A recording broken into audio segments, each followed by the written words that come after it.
This was her last time. Okay, good, good. Marge Gibson. I'm the Executive Director of Raptor Education Group, and we're a nonprofit wildlife rehabilitation and education facility, and we're located up in Antigo, and we're one of the more further north facilities in the state. Well, we do all avian species and all native species. So we do everything from bald eagles and trumpeter swans, sandhill cranes, up through hummingbirds, so and everything in between. We do a lot of passerines, and due to our location, we have a lot of sensitive species that breed in this area.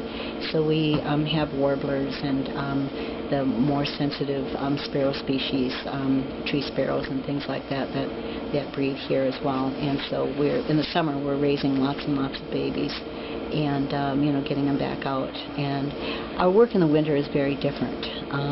We don't have babies, of course, in the winter, but what we do have is lead poisons and some of the things that happen to the adult birds that stay here for the winter time. And we also have the Arctic species that come down. We have rough-legged hawks, we have snowy owls, and the species that hang around in this frigid weather.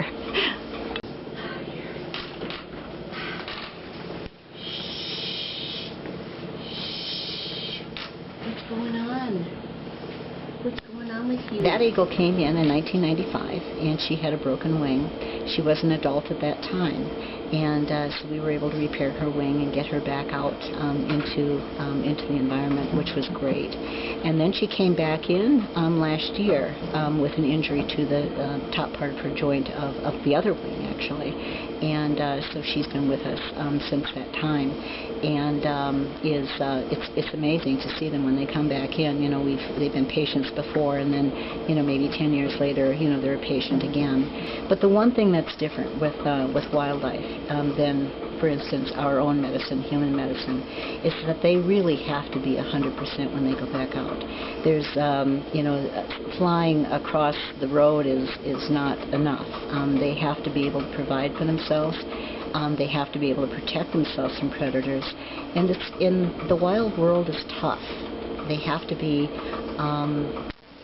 they're always at risk. They're always vulnerable, and it's true that only the best survive. So if they're disabled at all, or if they're even have a weakness that they're not 100%, they're going to be predated on. And one thing that we won't do is release them to starve or be a predator for something else. So if they're not 100%, they stay with us until they either are or they're placed into a captive situation, a zoo, or an education facility.